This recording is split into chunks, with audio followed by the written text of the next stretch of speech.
61 രാജ്യങ്ങളിൽ 10 ലക്ഷത്തിലധികം പേരെ നോമ്പ് തുറപ്പിക്കും. ഖാദിമുൽ ഹറമൈൻ ഇഫ്താർ പദ്ധതി. ഖാദിമുൽ ഹറമൈൻ ഇഫ്താർ പദ്ധതിക്ക് കീഴിൽ ഈ വർഷം റമദാനിൽ 61 രാജ്യങ്ങളിൽ 10 ലക്ഷത്തിലധികം പേരെ നോമ്പ് തുറപ്പിക്കും. സൗദി മതകാര്യ വകുപ്പ് വിവിധ രാജ്യങ്ങളിലെ സൗദി എംബസികളിലെ മതകാര്യ വകുപ്പുകളിലൂടെയാണ് പരിപാടി നടപ്പിലാക്കുന്നത്.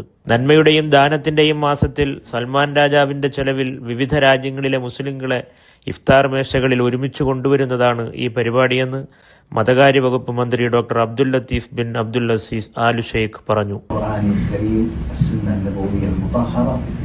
المسلمون الأخوة وجميع الذين في أرض المملكة يتساوون في المعاملة مع أبناء المملكة العربية السعودية والجاليات الأخرى. شكرا لكم. ഇഫ്താർ നടപ്പിലാക്കുന്നതിനായി അനുവദിച്ച തുകകൾ മതകാര്യ വകുപ്പുകളുടെയും അനുബന്ധ കേന്ദ്രങ്ങളുടെയും ഓഫീസുകളുമായി ഏകോപിച്ച് കൈമാറുന്നതിനുള്ള എല്ലാ നടപടിക്രമങ്ങളും മന്ത്രാലയം പൂർത്തിയാക്കി.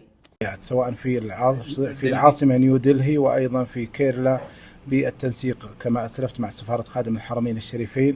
هنالك موائد للإفطار جماعية سوف تقام. ഈ പരിപാടി നടപ്പിലാക്കുന്നതിനും അതിന്റെ ഉന്നതമായ ലക്ഷ്യങ്ങൾ കൈവരിക്കുന്നതിനും അവർ ഊന്നൽ നൽകുന്നു.